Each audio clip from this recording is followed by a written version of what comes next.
Hi guys, so the first of my series of interviews with some musician friends who are pro musicians, and hopefully giving you an insight into what it's like being with big bands and touring and doing that whole thing. The first in my series is going to be with Russ Gilbrook, who's with Uriah Heep. He's been with them 12 years now, and he's an old friend, and he kindly gave me half an hour of his time, and we talked about lots of stuff. I have a feeling there's a lot more to talk about, and we're going to be talking again. But here's the interview with Russ. It's over Skype, so it's a bit lo-fi, but he gives some great insights into what his job entails and what he's doing and how he got to where he's going. So I introduce you Russell Gilbrook for the first of the series. Take care.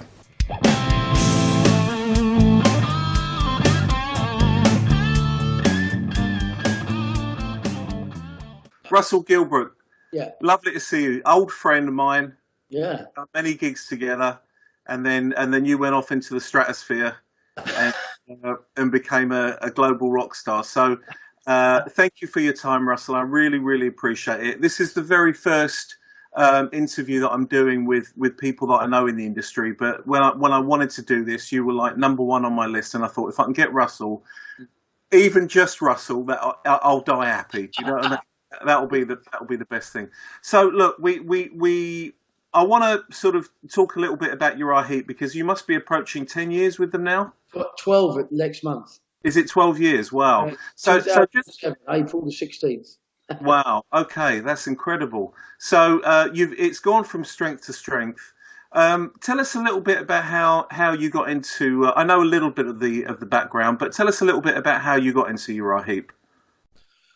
Well, it all came about where I got wind from a mate of mine, actually, that Uriah Heep were auditioning drummers. Right. And I thought, oh God, not another, as the way I saw it was another has-been old band just scratching the surface. I'm fed up with all that. My whole life, I've had an amazing career, but I got fed up with playing with guys that are at the end of their career, or I thought was at the end of their career.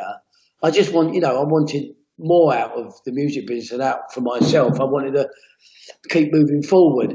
But, I was doing a lot of drum clinics for a company called Mapex Drums at the time. And I'd always gone up to Repercussion Drum Store, which is in Hull, north of England.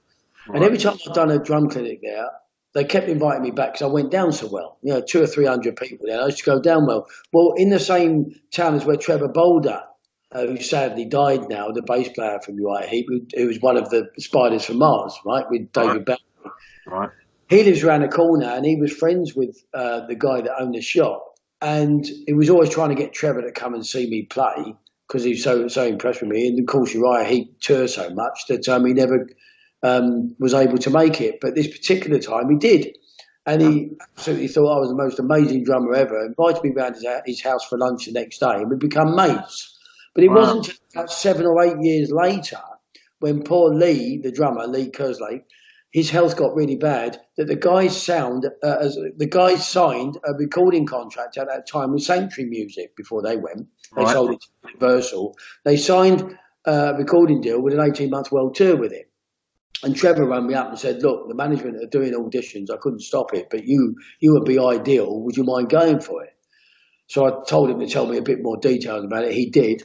And so I went for it. And it's funny because I knew I was going to get it simply because, it was black and white. I either copied Lee Kerslake, which is what they've used to for 30 odd years, or it's Russell Gilbrook's time to do this is what I would do, but still respect what Lee played and what the band's sound is all about.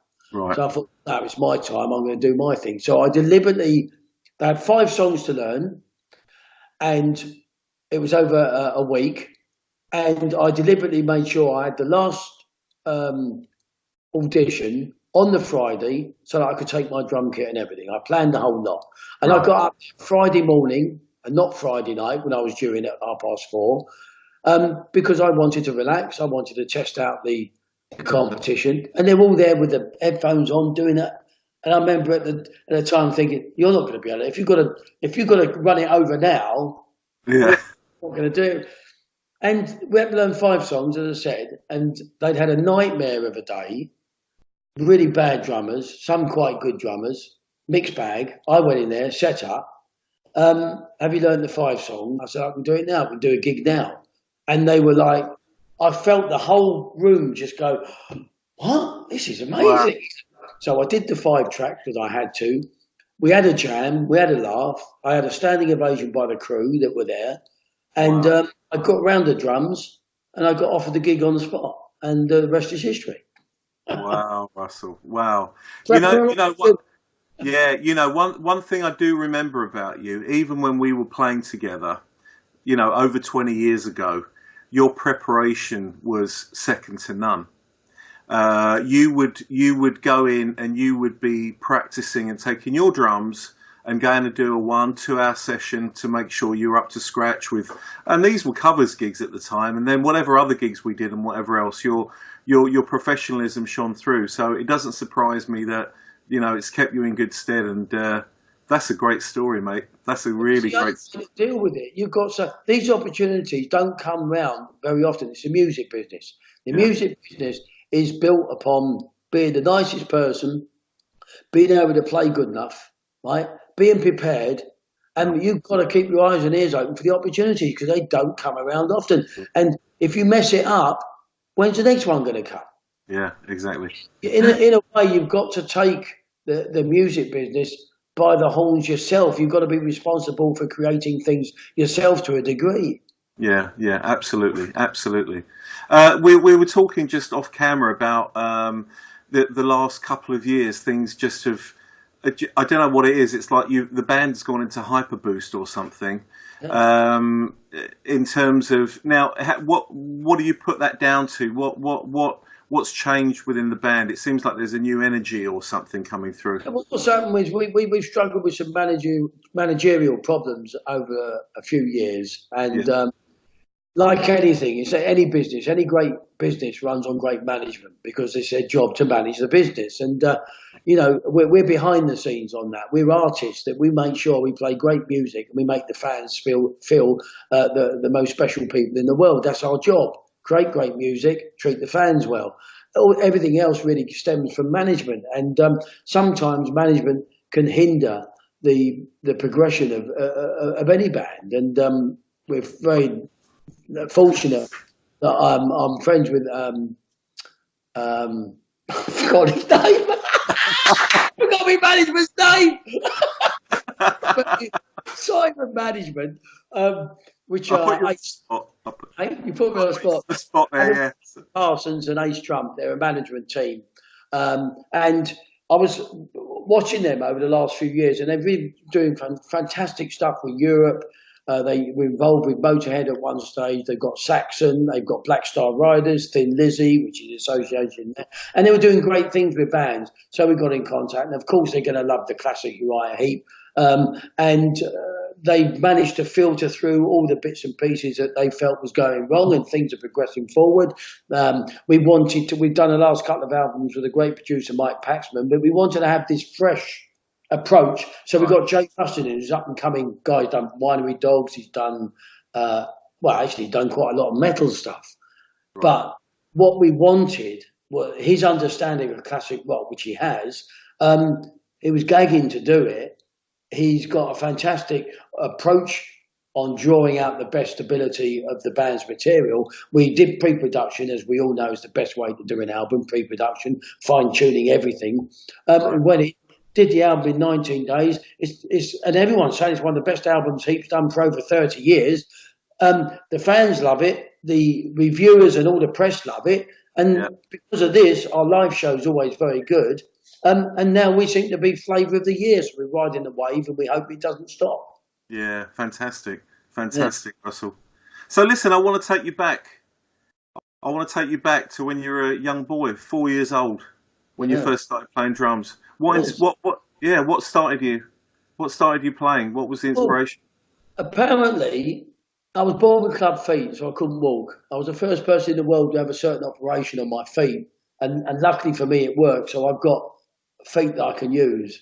If it didn't work, I'd have been in a wheelchair, so no way would I have been able to play the drums. Wow.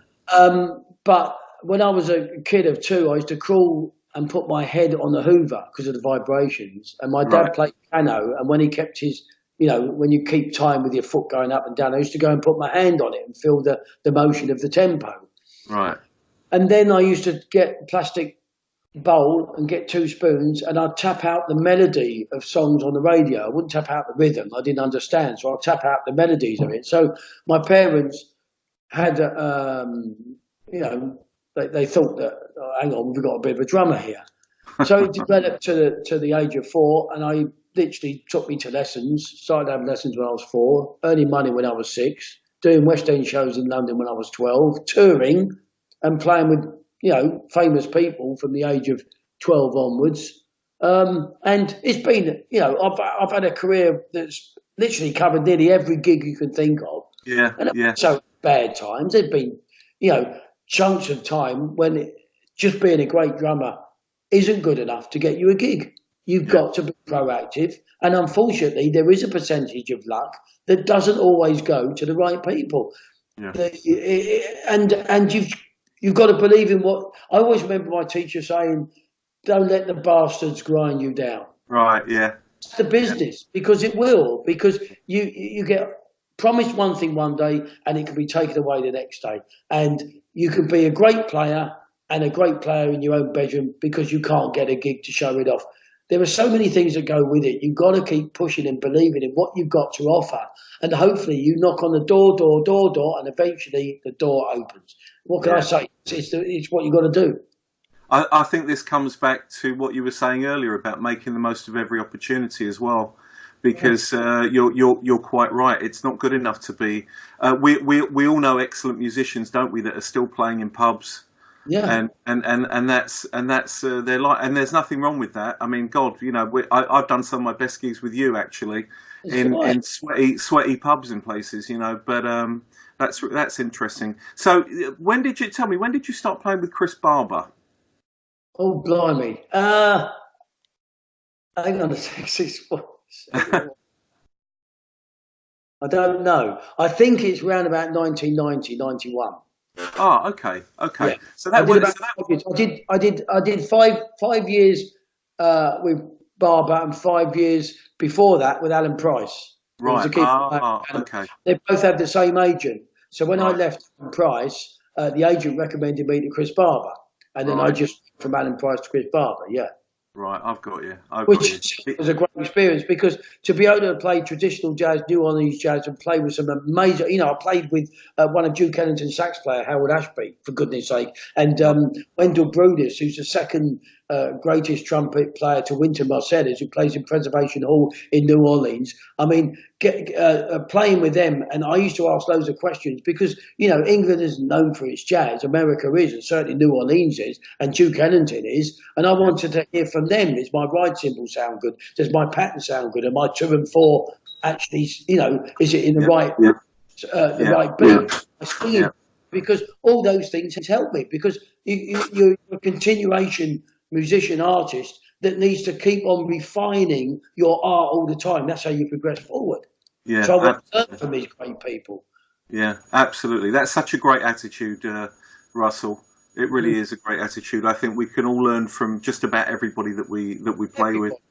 Now I'm going to mention something now that maybe not a lot of people know about you. We were doing the Wembley Music Show, and we were lucky enough to do it because of your profile. That's right. And we went along to Korg UK to go and pick up some equipment, and we went through the big keyboard room. And I'll never forget it. You're walking past one of these keyboards, and I'm walking along, and all of a sudden I look behind me, and you're sitting there playing this boogie woogie piano. Yeah. And I had no idea. So when were this is probably something that people don't know about you. How long have you played keyboards for? How old were you when you learned? Well, because at the age of 5, I started drums. The age of 4, I started playing the piano, accordion, and the drums together at 5. Because my dad played piano, accordion, and I was a kid that idolised my dad. I took up the accordion, and my dad being my dad, I had the best drum teacher we could find, so I had to have the best accordion teacher. Okay. And I'm actually a champion accordion player. I won loads of competitions. Wow. at 6 years old, I won the under 10s, the under 12s, the under 14s. I shouldn't have been winning any of that age group, and I beat everybody. And so that's where I learned to play a melodic side of an instrument. Unfortunately, being that young, an hour's homework, an hour on the drums, an hour on the accordion, it was too much for me as a young kid.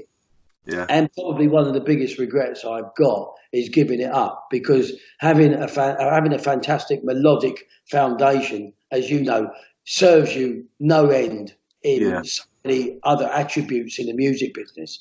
But it is what it is, and so therefore that's where my keyboard thing comes. I mean, I dabbled in playing the piano because my dad had a piano. I didn't immediately stop, but I didn't progress in it. But I learned to play a few bits and pieces on the piano.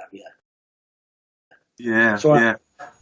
Well, I think this comes nicely to, and actually I'm going to do my questions out of sync because it was my last question. But I think that one thing that I noticed playing with you was your musicality and the suggestions that you would come up with in terms of not just rhythm and bass and whatever, but the whole picture. So I just want to put it to you what your relationship is with guitar players specifically, because obviously this is a guitar channel that I have.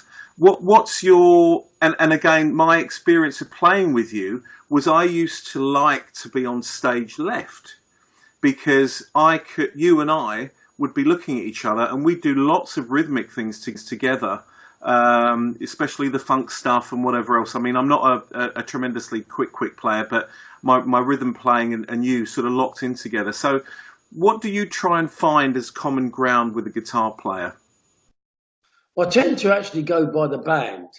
I fathom out the capabilities and the personalities of the individuals. That gives me a template of where they sit in my locking on stage, if you like. It's not knocking anyone, it's the way it is. You are who you are. You can't help being someone different. Someone's personality is what they are, and their playing ability is what it is. You can't move those areas. But they're going to fall into a slightly different level, and I take on that level. It means that I can associate someone's level at the level that I want them to be at. That's what I home in on, because you can't play. Everyone says you can play with everyone in a band. You can, but you have to lock in on one person. Right. You can't lock in on two people. It's impossible, because those levels are the same. The same level. It's an impossibility. Yeah. Absolutely. Unless you're getting. We're talking about the top progressive jazz, rock, funk, fusion, metal players, if you like, who are just whittling all over the place. Then they're on a level plane where there's an understanding. I'm talking about on the majority of most people's rock, pop, level that we're hearing.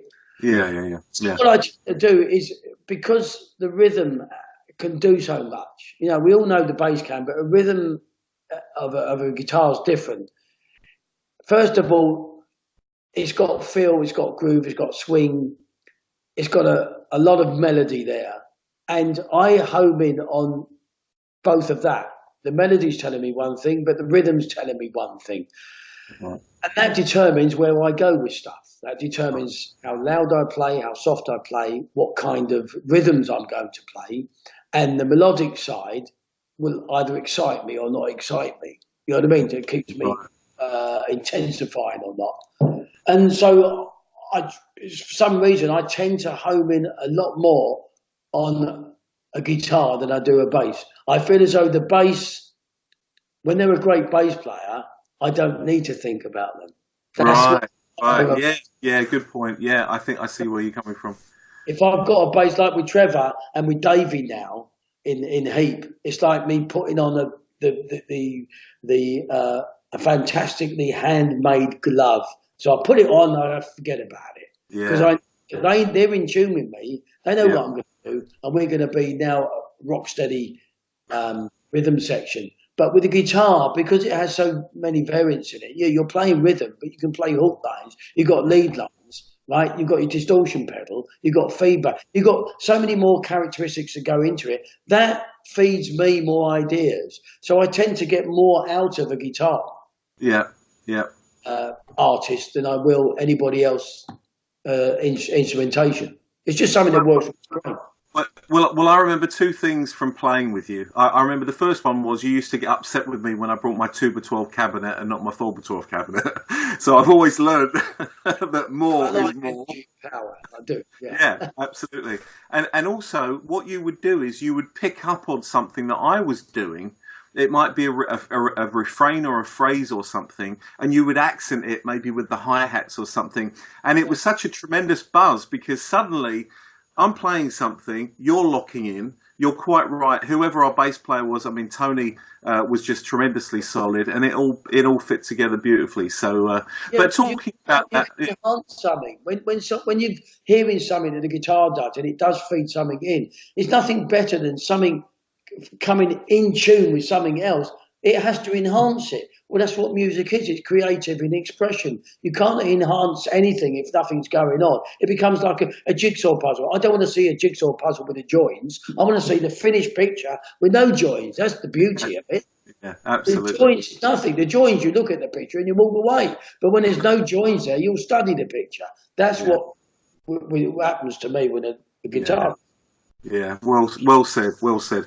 So listen, I want to talk about, life being, look, there's one thing, maybe there's two parts, the recording and that aspect, and that's probably, maybe we'll do another video on that, but I just wanted to cover very, very sort of on the high level, the good and bad points of the touring game, because you spend such a long time, I see from your Facebook page, when you're touring, it's pretty merciless, you're traveling a lot and whatever else. Of course, you've got the highs of the playing.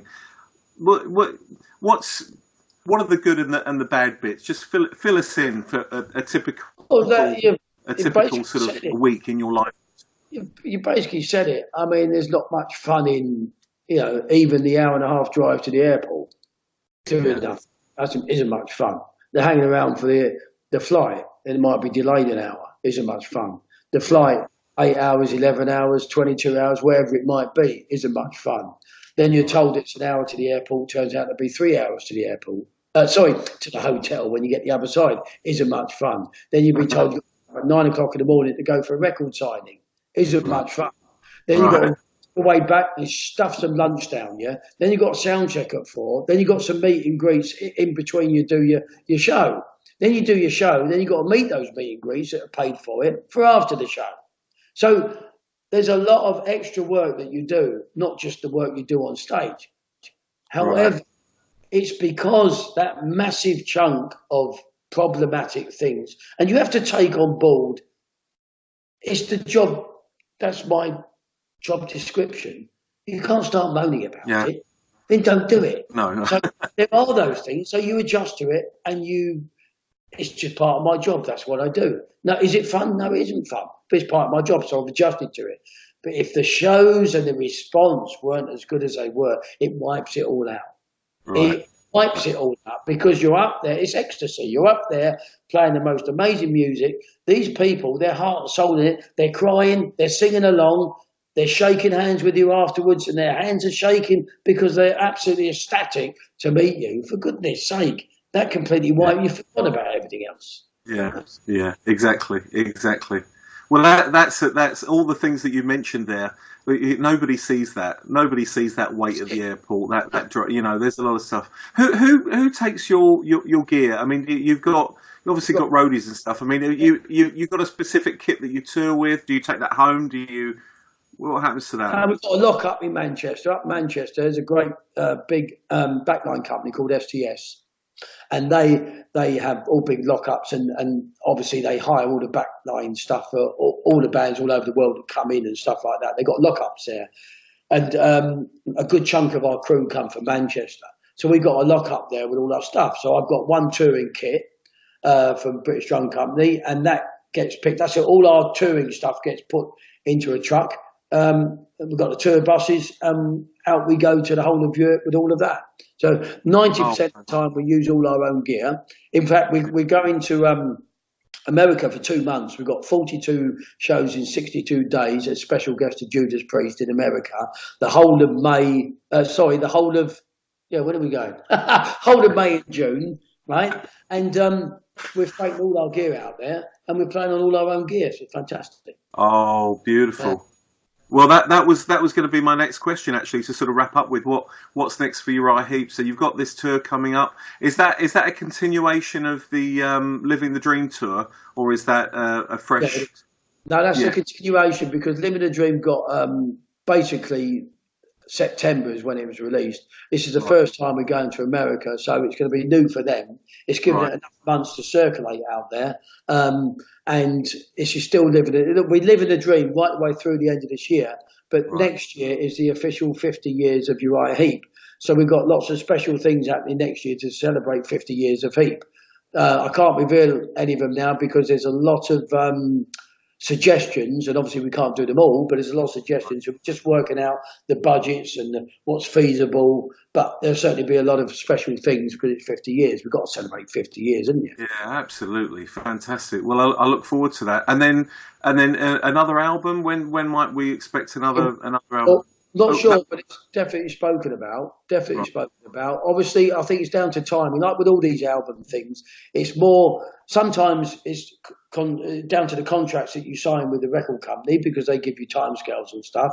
And other times it's down to the pure timing and feasibility of a chunk of time free from touring to be able to do the album. But 100% there will be another album. It's not going to be in 2 or 3 years' time. Let's put it like that. But because we've got a busy year this year, and because it's a celebration of 50 years next year, then possibly it might be the early stages of 2020. But there definitely will be another album, but there's no timescale yet. Okay. So just one thing, I was going to wrap up there, but I just wanted to ask you, with your experience, and obviously you've done lots of teaching in the past, do you still teach at all when you're in your downtime? Do you ever give lessons still? Not as much as I used to. Okay. I'll tell you why, and I don't mind going on YouTube. I'm sick to death of people practicing wrong or not putting the practice in. Playing a musical instrument is not easy, but I have to contradict myself and say it is easy. It's easy if you practice right, if you understand what you're doing, and you get the right teacher. It can be easy, but people don't allocate the time, they don't practice long enough, and they don't get the right teacher. It's no good always grabbing all of your information off of a YouTube bedroom player, because at the end of the day, there's a lot of information out there, a lot of great information, but a lot of rubbish information, and it sometimes can do more harm than good. Yeah, absolutely.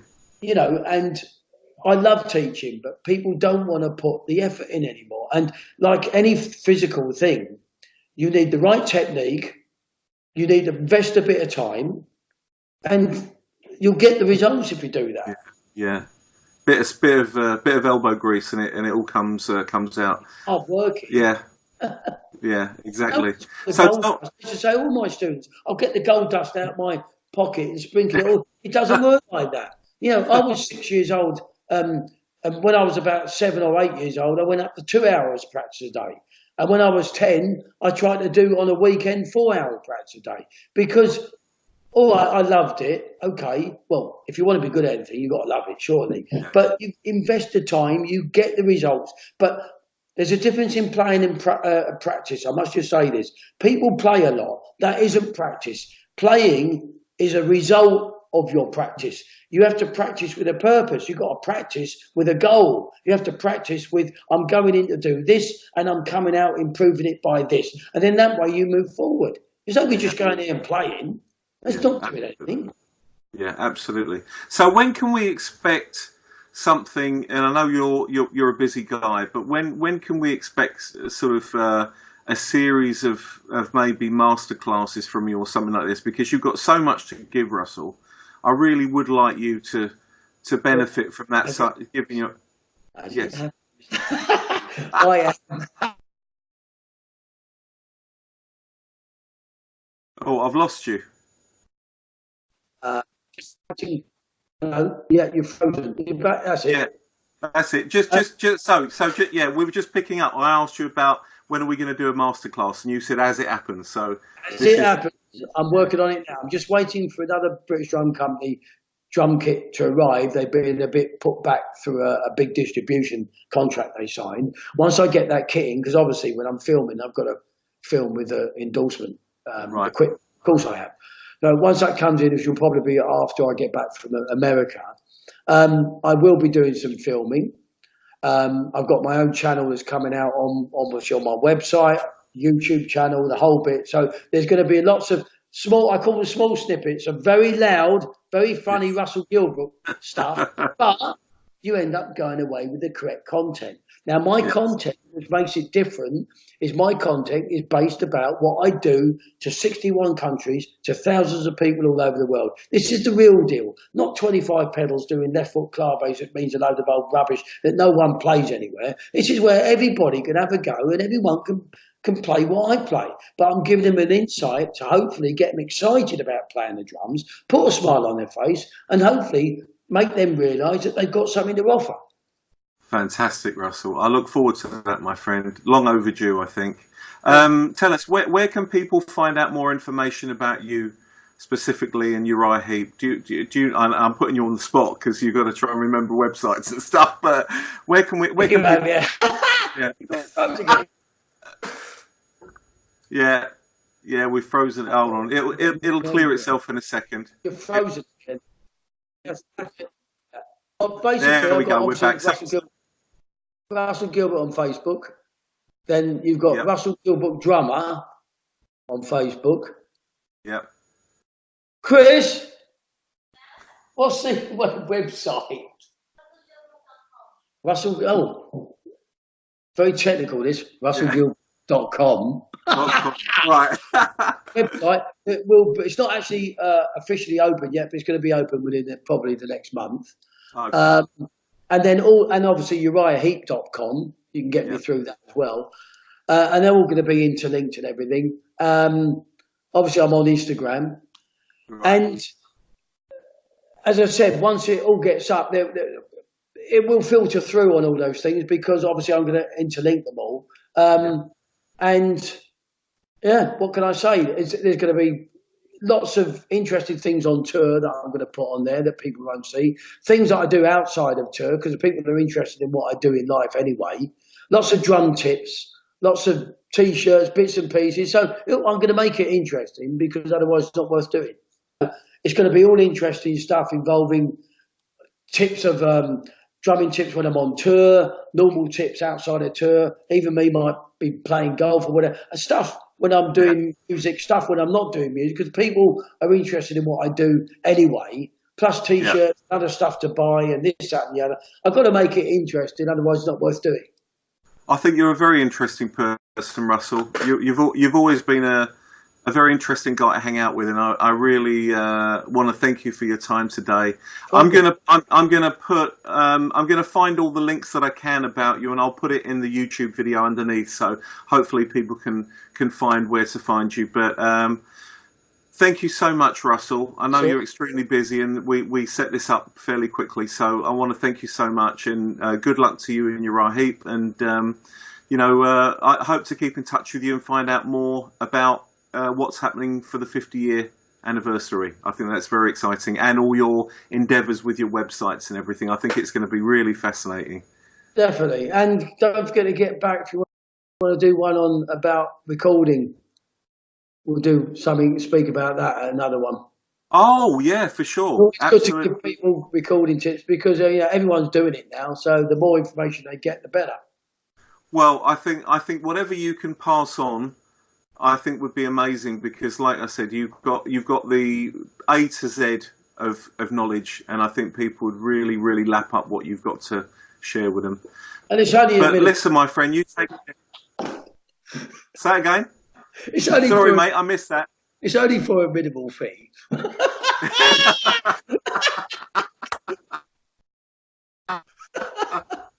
Of course. Well, listen, my friend, you take care, and we'll talk again very soon. Okay.